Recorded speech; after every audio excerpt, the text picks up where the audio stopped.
하자. 얘들아 진도 거의 다 나가는 중이고 일단 착각대표 마지막에 할게요. 쌤이 잘못 가르쳐 준 거 있어서 쌤이 그 대사량 얘기할 때 완전 반대로 얘기했더라고. 일일 대사량.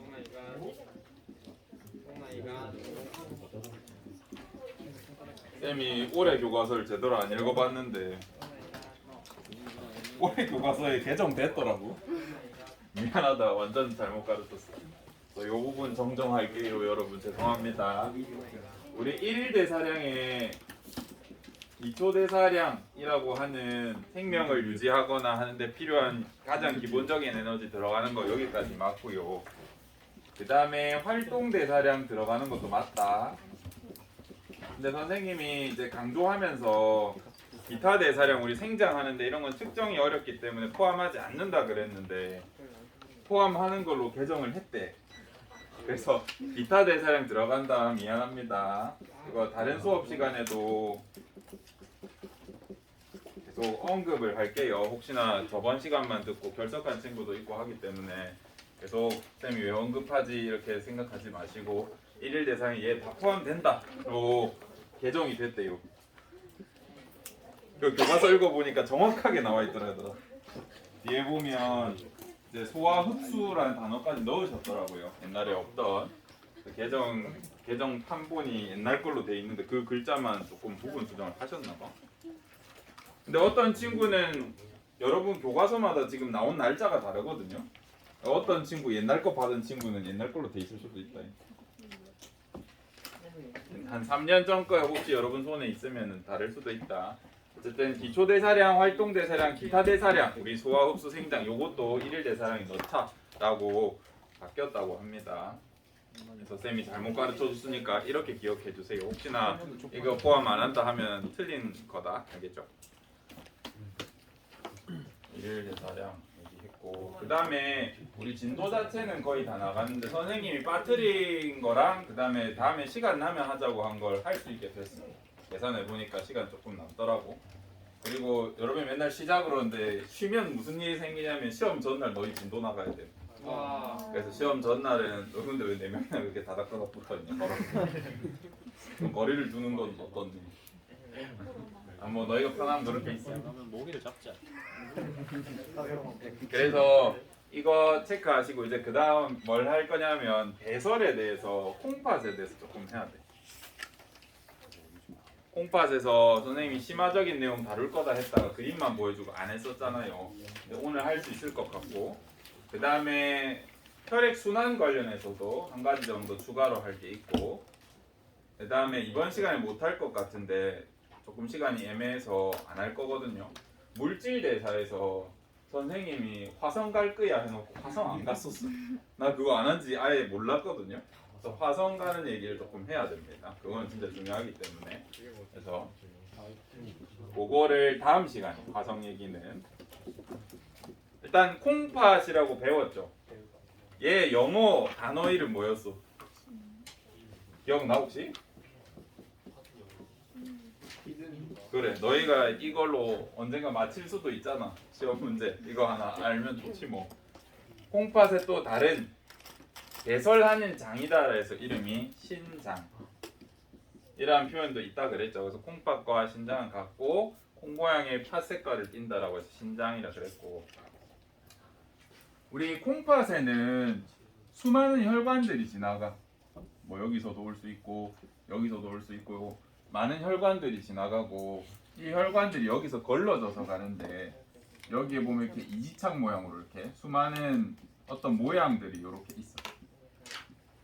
이제 오줌관에 연결돼서 이제 방광을 통해서 이거 방광 여기 오줌관 해서 피가 여기서 걸러져서 이거 그냥 편하게 쌤은 이렇게 그릴게요. 예를 들어서 동맥, 예를 들어서 정맥이라고 하면 피가 심장에서 나와서 여기를 마구마구 거친 다음에 걸러져서 이제 정맥으로 나가면 좀 깨끗한 피가 되겠죠. 다시 심장으로 와서 온몸으로 가는 요 과정 중에 여기를 좀 집중해서 볼 거예요. 여기를 이런 내용 교과서에 잘 안 나온다. 수업 안 되는 사람은 틀린다. 안 낼 거다. 아니다. 안 내야 되나? 고민 좀 해볼게. 시험 직전에 말해줄게 이거는.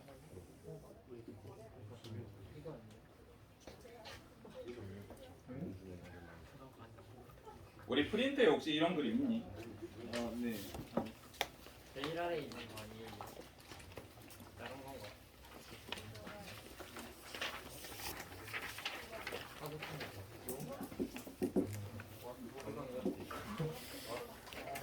화부탱이 확실하다.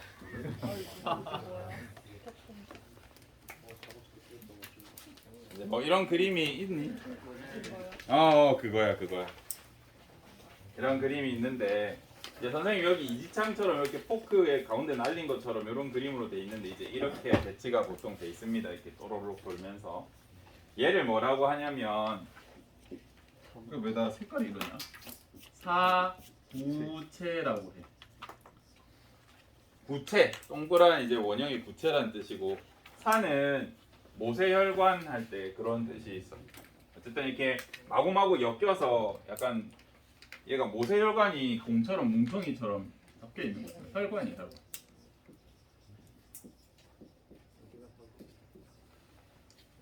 그리고 동맥 쪽에서 온 피가 이제 여기를 거친 다음에 이제 정맥으로 나갈 거야. 이 혈관이랑 지금 여기 건도 관련 없다. 다른 길로 간다 얘는. 그래서 콩팥에서 들어오는 쪽이니까 여기를 굳이 얘기하면 동맥 쪽이겠죠. 동맥 쪽에서 피가 와서 이제 콩팥 모세혈관을 표현한 겁니다. 동맥 쪽 모세혈관이라고 할게. 지난 시간에 그냥 동맥이라고 적어놓으니까 애들이 왜 여기 왜 동맥이 있어 이렇게 썼더라고. 동맥 쪽에서 오는 모세혈관을 표현한 거다 알겠지? 얘는 정맥 쪽으로 이제 나가는 모세혈관을 표현한 겁니다.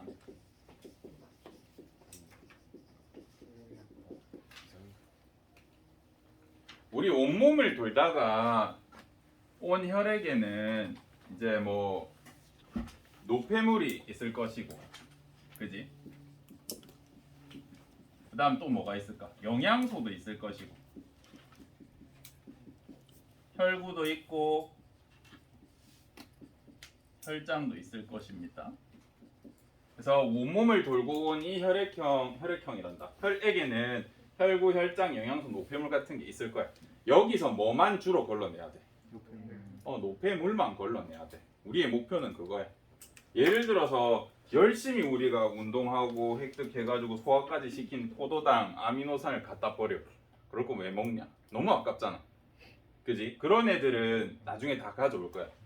근데 노폐물, 물이라든지 요소라든지 이런 것들은 갖다 버려야겠죠. 그죠?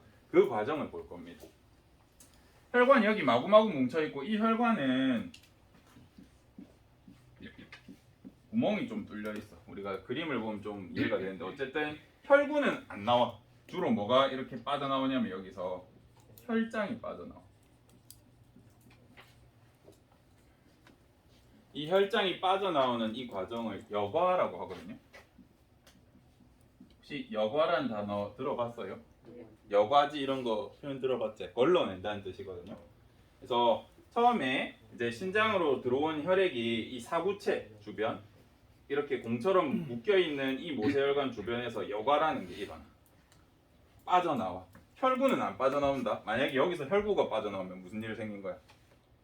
지금 문제가 많이 생긴 거야. 혈뇨가 나온다든가 또는 단백뇨가 단백질 덩어리가 막 쏟아져 나온다든가 백혈구가 오줌으로 나오고 난리 나는 겁니다. 콩팥 망가진 거다. 알겠죠? 그래서 오줌으로 피 나오는 거는 좀 생각을 많이 해보셔야 됩니다. 어쨌든 이렇게 혈장으로 이렇게 나왔어. 이 혈장에는 아까도 말했듯이 뭐가 있어? 영양소도 있을 것이고요. 또 뭐가 있어요? 노폐물도 있어. 그럼 얘가 이렇게 서로로로로로 이동해서 영양소는 다시 가져가야 돼. 이 가까운 지점에서 혈관이랑 가까운 지점 영양소는 다시 가져가고 여기 있는 노폐물은 더 버려줘야 돼. 노폐물은 다시 가져오면 안 돼. 그지? 이렇게 표현하면 안 되겠다. 재분비는 여러분이 안 배우니까 노폐물은 하면 안 돼. 이렇게 표현할게. 실제로 가긴 하지만 그런 건 몰라도 되고. 근데 이제 문제점이 조금 있단 말이야. 우리 폐에서 혈액으로 뭐가 이동해? 폐에서는 혈액으로 산소, 이산화탄소 중에 뭐가 이동해? 산소. 폐에서 혈액으로 산소가 이동하고 혈액에서 폐로 이산화탄소가 이동할 때 원리가 뭐였어?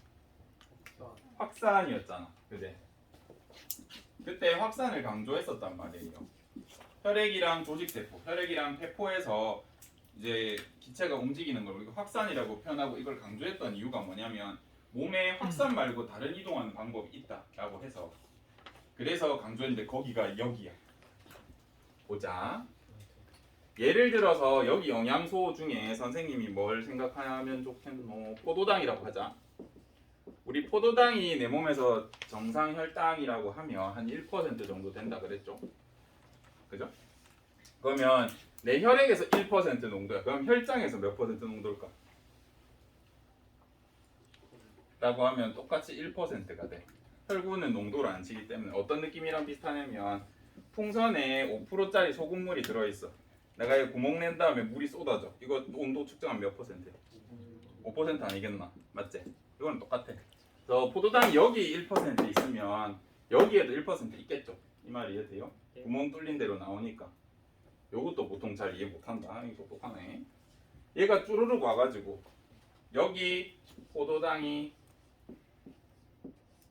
두 개가 있어. 1%를 두 개로 표현할게. 여기도 1%가 있겠죠, 당연히. 맞지?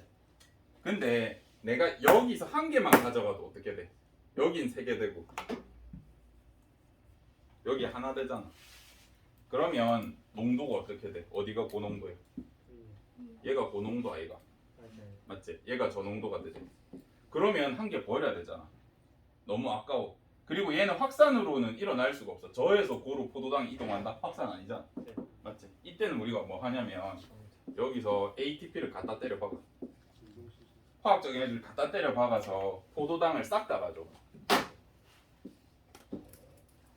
예를 들어서 여기 100농도의 포도당이 있고 여기 80의 포도당이 있어.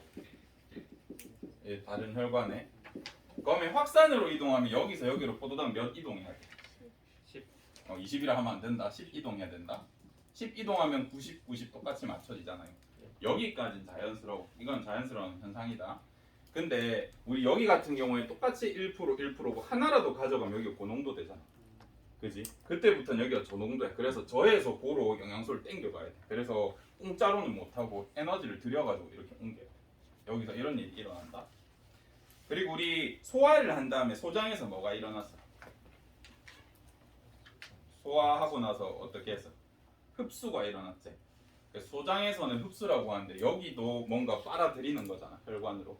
흡수라 불러줘야 되는데 구분을 해야 돼. 그래서 신장에서는 이걸 흡수라고 안 하고 재흡수라고 그래. 이 용어.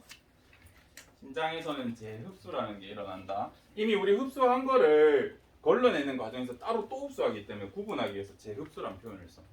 신장에선 재흡수가 일어나고 이 재흡수에는 뭐가 들어간다고? ATP. 에너지를 사용해. ATP겠죠. 이런 에너지를 사용하는 흡수를 능동수송이라고 합니다. 능동수송은 안 물어볼 건데 저거는 꼭 놔라.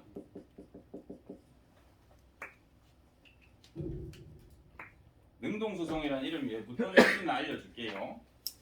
우리가 포도당 100, 포도당 80이 있으면 90 될 때까지 이동하는 건 자연스럽잖아.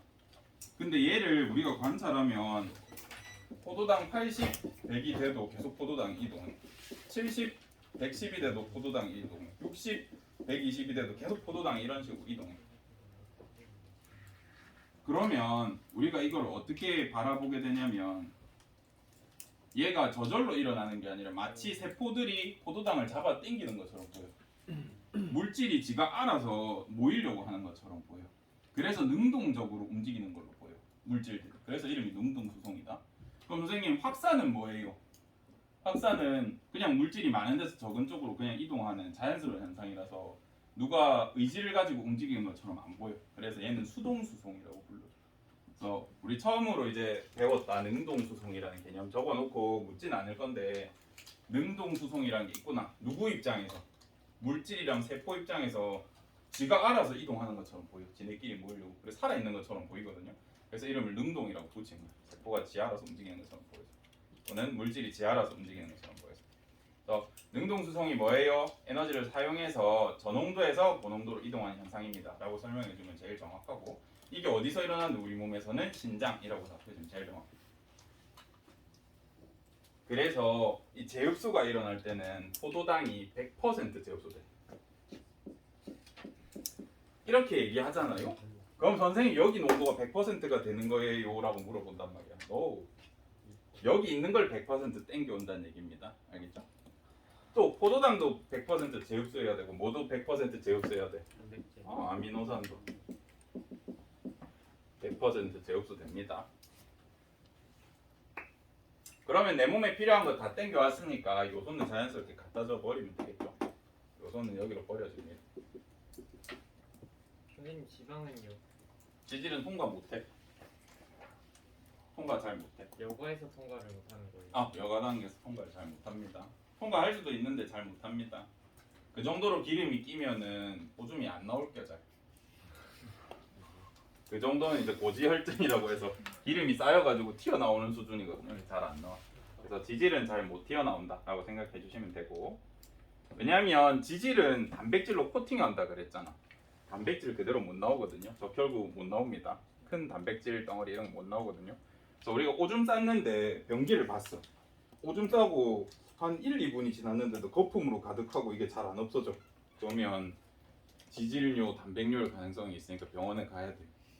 신장 망가지면 무슨 일이 생기냐면 신장 망가진 사람들의 그 예시들이 있거든요. 우리 신장이 없으면 무슨 짓을 해줘야 되냐면 하루에 4시간마다 한 번씩 피를 싹 다 갈아엎어야 돼. 그래서 숨만 쉬고 가만히 있어도 피가 노폐물이 쌓이기 때문에 그거를 투석이라는 걸 통해서 피를 다 갈아치워줘야 돼. 엄청 고통스럽거든요. 투석 2시간 걸려. 4시간 뒤에 또 해야 돼. 2시간씩. 일상생활이 안 됩니다. 돈도 엄청 많이 들고요. 그래서 신장은 느낌이 왔을 때 바로 고쳐야 됩니다. 알겠죠? 그 다음 이제 여기 있는 구조 얘기를 조금 합니다. 여기를 사구체라고 하고 여기서 이 사구체를 감싸면서 여과 물질들을 받아주는 이 녀석 이름이 뭐냐면 보우먼이라고 하기도 하고 보먼 주머니라고 하기도 하고 보우먼 씨가 발견하셔가지고 발견하셔서 지 이름 붙였습니다.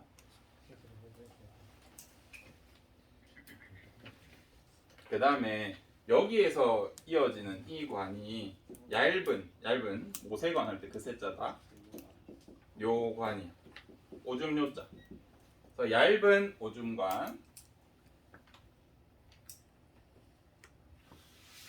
그 다음에 마지막에 좀 불빵하게 변하거든요. 이 관이 여기를 수뇨관이라고 해요.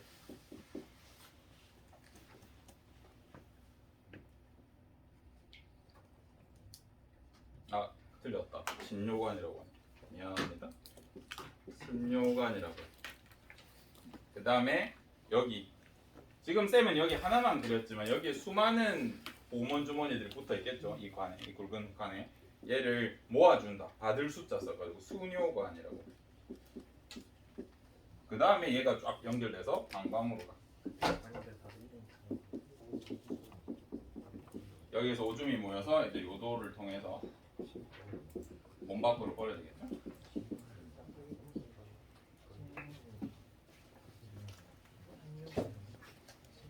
그래서 선생님 중딩 때는 요거를 과정을 대충은 외웠어야 돼. 자구체, 오먼 주머니, 신뇨관, 신뇨관, 새를 빼먹었네.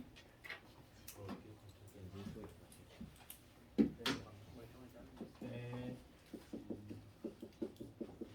방광, 요도 뭐 이렇게 이 과정을 외웠어야 됐는데 여러분들은 이 과정을 몰라도 됩니다. 과정 자체는 외울 필요 없고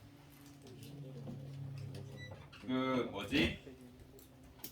쌤이 이제 서울에서 검정고시 학원에서 강의한 적이 있었는데 알바처럼 한 2년 정도 했거든요. 알바 좀 길게 했죠.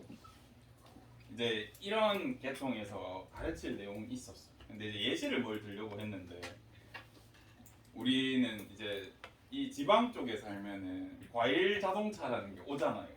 뭐 계란 자동차도 뭐 계란 한 판에 3,000원 이렇게 지나간다든가 항상 그 특유의 아저씨 있잖아. 그 밀짚 모자 항상 쓰시고 이상한 조끼 이상한 카고 조끼 같은 거 하나 입으시고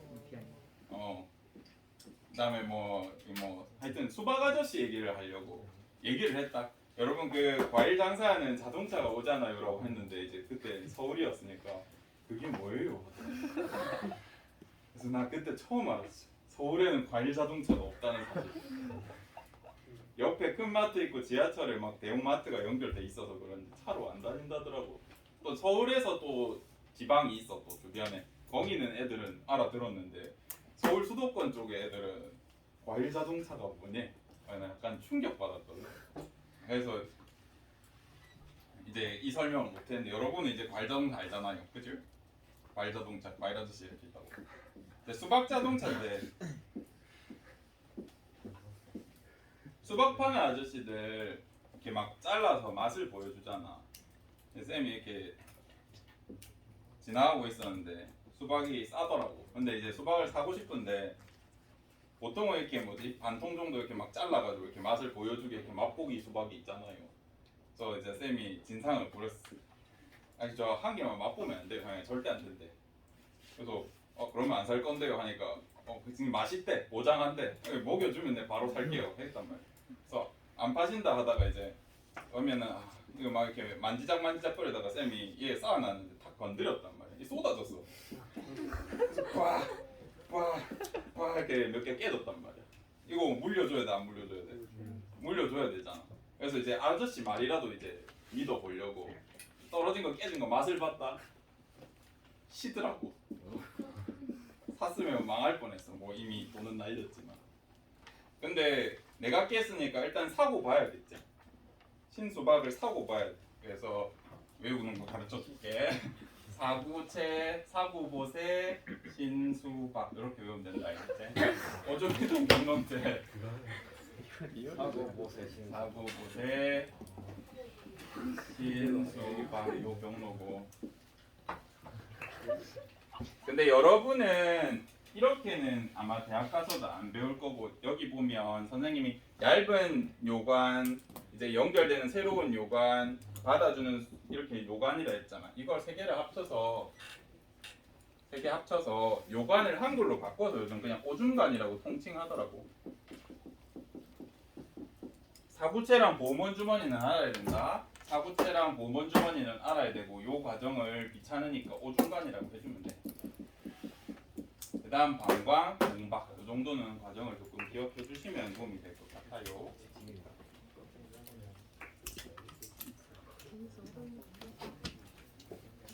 쌤 수박 깬 적 없다?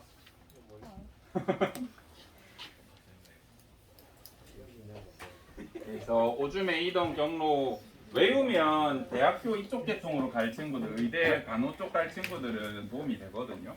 그래서 사고보세 신수방 외워두시고 우리 친구들은 뭐 오중간으로 가네 정도만 기억해 주시면 될 것 같습니다. 요거 지워도 되죠?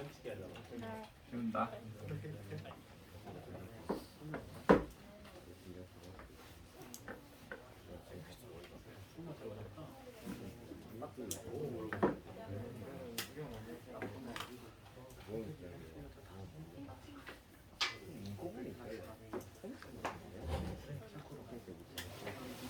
왜 이렇게 오늘 안 지워지냐 했네. 내가 세게 적었나? 그 다음에 5분 정도 휴식 시간을 줄 테니까 나 뭐 그릴 거거든요. 5분 정도 일단 휴식을 가지십시오. 얘도 정지를 좀 해. 녹화되고 있니? 다 그렸니? 다 그려 보았느뇨. 보자. 일단 우리가 혈관에 대해서 순환에 대해서 했는데 이제 여기서 나올 만한 수많은 문제 중에 쌤이 그래도 얘는 대비를 해줘야 되지 않을까라는 생각을 조금 해봤습니다. 원래 혈관이랑 순환 파트에서 나올 문제들이 너무 많아. 그래프가 엄청 많거든. 막 심장, 막 심방, 심실 그래프 막 이렇게 압력 변하는 거 가지고 어디에서 심장 혈액이 어디로 이동하는지 막 이상한 그리 같은 거 물어볼 때가 있단 말이죠. 근데 그런 거는 나오면 여러분이 스스로 대비하시면 됩니다. 잘 읽으면 이해가 될 거야. 잘 나오지도 않고. 근데 이거는 나올 가능성이 좀 있어서 언급을 할게요. 먼저 압력만 따로 보자. 압력은 어느 혈관이 제일 높아? 동맥. 네, 동맥의 압력이 제일 높아. 얘가 압력이 제일 높다. 압력 높다. 높을 고자 이렇게 쓰니 한문을 모르겠다. 이제 압력이 제일 높아. 얘는 압력이 왜 제일 높을까? 심장 바로 심장에서부터 출발하는 혈관이잖아. 그지? 심장이 짜주고 펴주고 할 때마다 압력이 어떻게 변해? 짰을 때 높아졌다가 이완했을 때 다시 뿍뿍뿍뿍. 얘가 혈압이 높아서 여기서의 압력으로 끝까지 가는 거겠지. 예. 그지? 그래서 제일 높은 거 얘. 그 다음 높은 거 얘. 압력을 여기 적어요. 다른 반은 필기 이렇게 안 했는데. 얘가 가장 높고 얘가 중, 얘가 소. 나 왜 한번 썼니? 어떻게 해야 되니? 너희 알아서 표기하세요. 그래서 동맥의 압력이 가장 높다. 모세혈관이 그 다음 정맥. 그래서 피가 동맥, 모세혈관, 정맥으로 이동할 수 있다라는 거 하나 알아주셨으면 좋겠고, 혈류 속도를 봐봐. 속도는 또 어디서 제일 빨라? 얘도 압력이 높으니까 당연히 자연스럽게 동맥이 높은데 모세혈관에서 속도가 급격히 떨어져서 모세혈관이 가장 느려. 혈액의 이동 속도가. 혈액의 이동 속도가 정맥에서 중간이야. 요건 조금 아셔야 돼요. 모세혈관은 압력은 높지만 이동하는 속도가 느린 이유가 모세혈관은 어떻게 생겼냐면 딱 적혈구 한 마리 이동할 수 있을 정도 굵기야. 그래서 저항이 커. 다닐 때 줄 서서 한 마리씩 이동해야 된단 말이야. 그 정도로 좁거든요. 지금 여러분 피나면 예를 들어서 뭐 손가락 잘랐을 때 혈관은 안 보이는데 피가 거의 무조건 나지 않니? 그지? 보이진 않지만 모세혈관들이 다 있단 말이야. 눈에 안 보일 정도로 얇아. 그래서 얘네들은 이렇게 속도는 느리지만 높은 압력으로, 압력이 높겠죠.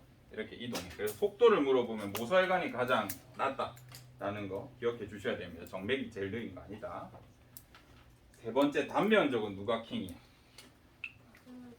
모세혈관. 단면적은 모세혈관이 킹이야. 그다음 누가 중자야? 동맥이 중, 모세혈관이 고, 정맥이 소. 잘못 그렸니? 왜 그런 거예요? 잘못 그렸네. 잘못 그렸다. 얘가 소, 얘가 중. 단면적이라고 하면은 똑같은 부피에 얼마나 많은 면적을 가지느냐잖아요.